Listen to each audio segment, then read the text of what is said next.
Let's settle for the news now. The minority in Parliament is asking government to immediately release funds to the National Health Insurance Authority. They say patients are being forced to bear the full cost of accessing healthcare due to the non-release of funds to the NHIA, who owe service providers. Speaking to journalists, ranking member on the Parliament's Health Committee, Kobana Mintakando, asked government to pay the NHIA to avert unnecessary deaths and pain. Parliamentary Affairs correspondent Kweku Asante has the rest of the story. Times of economic hardship, many are turning to the National Health Insurance Scheme to take care of their healthcare costs. But with the NHIA owing service providers and health facilities asking patients to bear the full cost, the minority say deaths may be inevitable. Under the current economic conditions, more Ghanaians than ever before will require the National Health Insurance Scheme to finance their medical needs. It is therefore unconscionable for government to hold on to monies collected in the name of the National Health Insurance Authority, rendering it incapable of meeting its obligation to service providers. This is going to increase mobility and mortality across Ghana. As we speak, patients in some hospitals across the country are being asked to make upfront payment for medical consumables and services. This is likely to increase mobility in persons with hypertension, diabetes, sickle cell anemia, HIV, and other conditions who require regular intake of medical consumables and services, resulting in undue stress on already overburdened medical facilities. According to Kwabena Mintakando, there seemed to be a deliberate attempt on the part of government to collapse the National Health Insurance Scheme. Unfortunately, there rather seems to be an unwavering effort to collapse the National Health Insurance Scheme by depriving it of funds. As we speak, the highest release of national health insurance levies collected was in 2016, when 86 of the collections were released to the National Health Insurance Authority.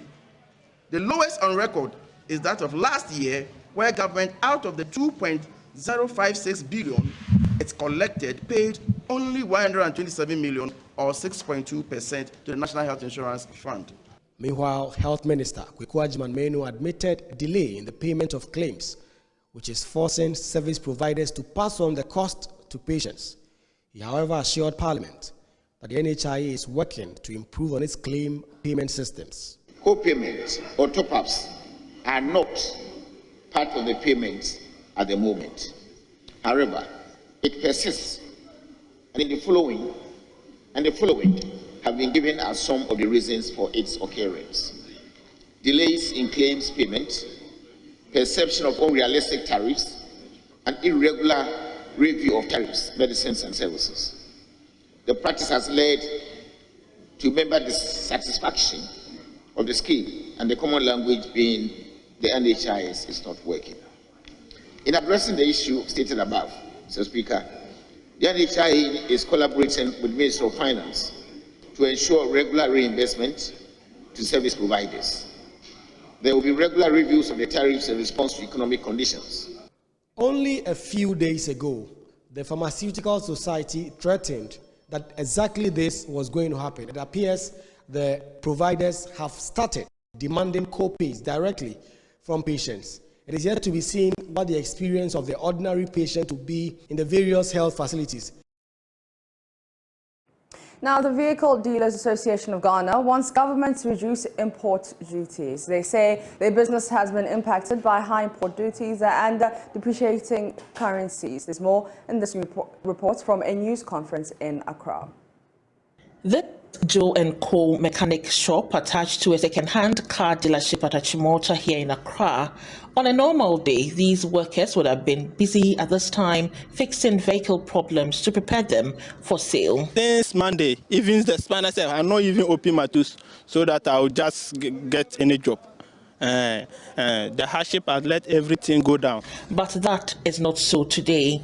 A drop in business for vehicle dealers means a drop in the business of mechanics as well. Comparing our job now and the previous months, let me say maybe 6 months back, the work has slowed down simply because the importers cannot bring the cars because of the duty. That's what they complain. The vehicle dealers say their business has been impacted by the high import duties and the depreciating currency. George Dumanu is a member of the Korea Importers Association of Ghana and has been addressing a news conference in Accra. The reversal of the benchmark value has become a double-edged sword, such that if care is not taken, it will do more harm than good. Distinguished ladies and gentlemen, this is because some importers may use ports in our neighboring countries and try to dodge the duty, and government will lose a lot of revenue. Godfred Gia is an executive member of the association. He tells us about how the price of his vehicles have risen in the last 6 months. But as I'm talking, just last month, I cleared same goods. I paid Hyundai Mighty 44,065. Just yesterday, colleagues are paying 50,000 and 60,000 for Mighty and Rhino. He wants government to reduce import duties. But because of the import taxes, which has gone high, most of our workers have gone home because we can't afford to pay them. So we will be very happy if the government can reduce the taxes so that the importers can bring more cars, so that we can also employ more hands to reduce the unemployment, especially on the youth. Esther Nkrumah and Prince Owusu-Ansah's report read to you. Residents of Ashiye in the Adenta municipality of the Greater Accra region are worried about the pollution of the only water body in the neighborhood, the Fulani Lake. Now, the lake has been a source of potable water for residents and served as a source of livelihood for water suppliers operating in the enclave. Now, in recent weeks, however, the lake, according to the residents, has turned black, threatening aquatic life. Latif Idris visited the community and has the rest of the story. The Fulani Lake, which is just behind me in your shots, has served the people of Ashiye and neighboring communities for decades now. It has also served as home to aquatic life that found safe haven in this lake. But today, the situation has changed, and the people of Ashiye are up in arms due to the heavy pollution the water has suffered over a couple of months now. Residents say the water in the lake turned black all of a sudden and suspected potential pollution. But after many weeks, the source of the problem is yet to be established. Abena Odelia is a trader. She sells a few meters away from the Fulani Lake in the Adenta municipality. She is one of the people affected by the situation, as she explains how a company operating in the area advised her to relocate the well to avoid pollution.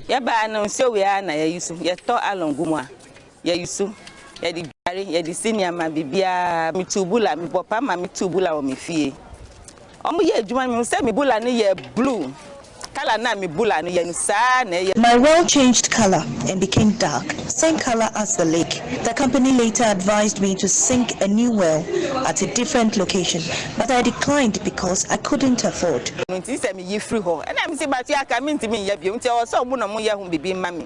lot of people are sick and all that. If they get their money, do they give it to them?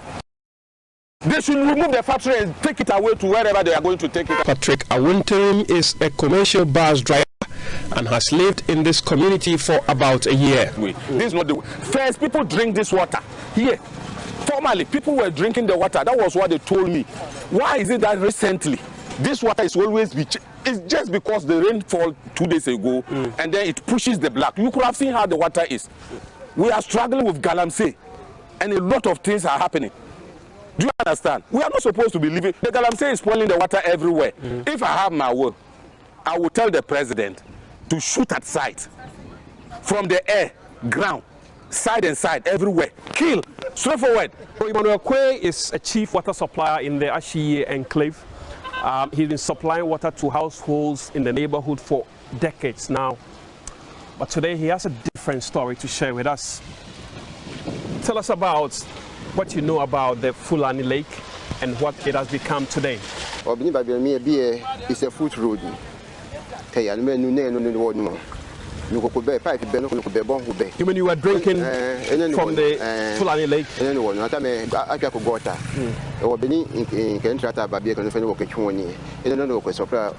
So you brought in your tractor and you were supplying water in the neighborhood from the Fulani Lake? Yeah, from the Fulani Lake. Well, never I can be any company ever be no by now. No cook woman. They can do about feeding. What has become of your business now? What has supply business?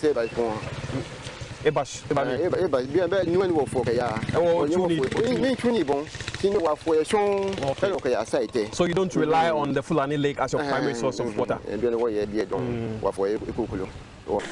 Fijan is a teacher at the Green Liner International School, also in Ashiye. He is concerned about how the pollution is leading to the extinction of aquatic life in the lake. People around were also using it for domestic purposes. But in a few years, let me say, some few months ago, we heard that there's a company here. There's a company that has come around. And after their lunch, the lunch of the company, we saw that the water has changed color. And one time when we were passing, we saw that all the aquatic animals, especially the fish, have started dying. The mud fish especially. And it was giving a bad sense. The people blame this pollution on the operations of a company that started operating in the area recently.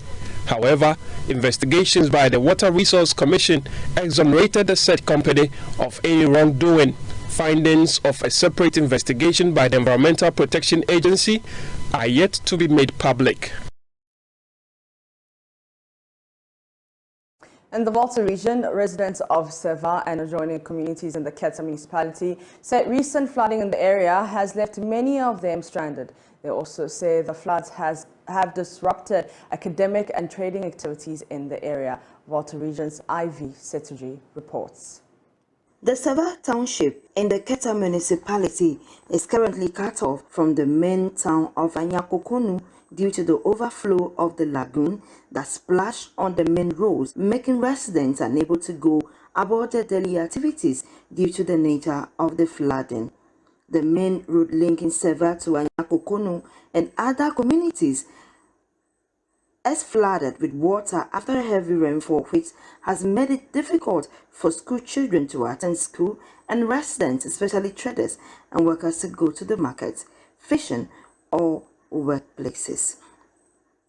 The situation is no different in Anglo Afiadenyiba and Natia Viglime Achiame, as residents, school children and teachers have to cross the overflowed river on the road every day to school and work, making it dangerous for them, especially the children and the elderly. The assemblyman for the area, Wisdom Siade, noted that the road is the only route linking the Seva Island to the mainland, and because of the situation, portions of the road has been submerged and mobility or movement of the people has been very difficult because of the cut off of the town due to the spillage of the lagoon on the road. Yeah, it has to be established that this is the only road linking the Seva Island to the mainland, and because of the situation we have here, the portion of the road has been submerged, so mobility or movement from the town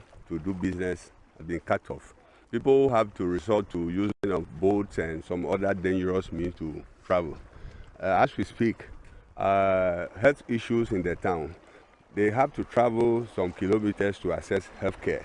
And as we speak, traveling is difficult. Business people who have to travel to Akachi, Abo to do business, they cannot do that. So what we are saying is that the situation is very, very unbearable. Already we have water shortage or water problem. That is the drinking water. Tankers move from Abo to bring water. Now that also has been cut off. So the people cannot also get access to drinking water.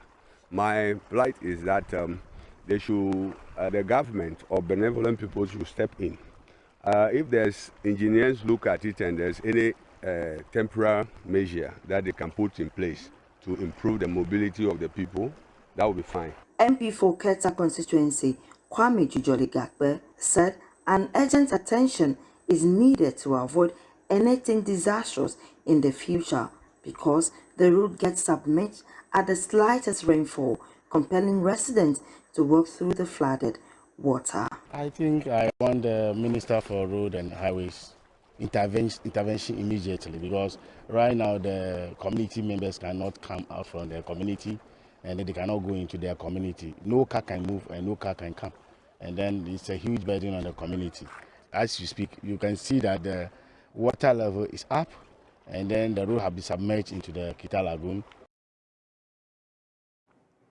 Now, residents of Aglok-Bofia in the South Dong district say the bad nature of the roads is hampering economic activities there. The road, which links the town to other communities, has been submerged by rains and the overflow a river. Ivy Setoji again. A visit by journalists to Aglok-Bofia community saw the road linking them to the main towns in the South Dong district, as well as other communities cut off as a result of flood waters during the rainy season. School children on daily basis have to cross the flood waters to school, with the kindergarten children risking their lives in the flood water just to have access to education. Currently, residents, including the elderly, pregnant women and school children, risk their lives crossing the flooded roads, especially when the rains becomes heavier. According to the residents, there are no bridges or alternative routes to other communities to take their goods to the nearby communities and bigger towns, both in and outside the South Dong district. They said an urgent attention is needed to avoid anything disastrous in the future, because the road gets submerged at the slightest rainfall, compelling residents to walk through the flooded water. Some of them have been speaking with Joy News. We met a blind woman with her sister on the way crossing the river to the market. So we would like to talk to her and find out what their difficulties are. Madam, The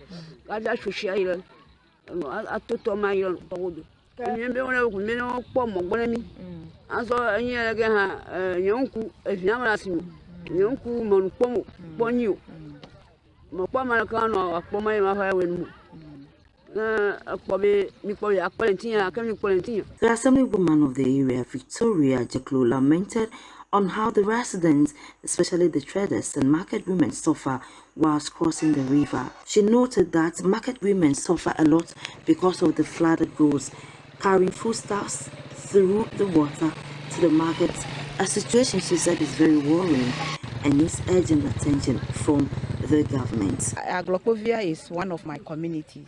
In fact, it's a large community. They have been facing a lot of challenges. One of them is education facilities. Unfortunately, formerly we were having the school across the road, but due to this type of issues, every year when there is rainfall, excessive rainfall, or flood from other areas, it flows here, and the children will have to cross. And you know, with KG and whatever, these children are below above 2, 3, 5 years. They have to cross here to go to that school. So the community itself realized that they are endangering their children, and based on that, they decided to move the school from here to the community itself. That's it for the AM News, but I leave you with Tech Thursday, where third parties licensed by the National Commission Authority to provide value-added services have been known to perpetuate unsolicited subscriptions among mobile phone users in Ghana. But how they go about it has been a mystery to many. A Live News investigation has found that some have largely been carrying out their operations through local and regional adult or porn websites. Live FM's Chrissy Deborah has more. 10 months since the expose on unsolicited subscriptions, Love News decided to visit 28 participants in the first survey. Unfortunately, 12 had been experiencing recurrent unsolicited subscriptions. After several questions, it came out that the victims had them through popular local and regional adult websites. These are Empress Leak, Total Leak, and Ugandan Porn. Services like Play Inc. and UGZ, which charge 0.5 and 0.25 cedis every day, were gotten from Empress Leak. Total Leak and Ugandan Porn are also sites frequented by the victims. 4 victims who confessed visiting these websites had acquired Fun Movie Daily, Orbit and Win, which charge 0.25 cedis daily. Love News therefore decided to confirm their statements. We therefore visited these sites and clicked on the videos. We found that a subscription message followed as soon as we clicked on the video. We again found that some prompts can take 2 hours before appearing on the phone. Love News decided to present the situation to a cybersecurity expert at the Kwame Nkrumah University of Science and Technology, Dr. Emmanuel Ahene. After going through these websites, he instantly labeled them as phishing sites. Thus, a website set up to steal your identity, or at least part of it. First, because VAS providers would channel their messages through a messaging gateway at the telecom provider end, it is possible that if the telecom provider does not have security controls that are more intelligent, or if the telecom provider has security controls that have vulnerabilities, then it is possible for a VAS provider who is malicious to exploit these vulnerabilities and get people subscribed, without their consent. Or it is also possible if this telco's provider is working with a VAS provider aggregator. Okay, so that's someone who actually puts all the VAS content providers together and then particularly deal with the telco's provider. Okay, so it's possible that this aggregator vendor could also, if he tends to be malicious, exploit this same vulnerability just for revenue.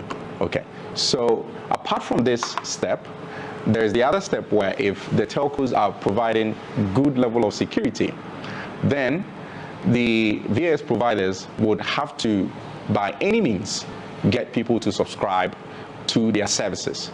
And that is where you find some malicious VAS providers, using all means like getting certain links on certain websites and fooling people to click on malicious links to get subscribed to their services, just like we have demonstrated. Now, if you find yourself subscribed to a VAS that you didn't actually intend to subscribe to, then you have the chance to always unsubscribe. Now, all the telecom providers have given the portal that allows each person to unsubscribe. Okay, so for Vodafone, you can use the *463# to unsubscribe, and then for Airtel Tigo, you can use *100#. You follow the prompt to unsubscribe, and for MTN, you use *175# to unsubscribe. Reporting for Joy News, Kwesi Debra.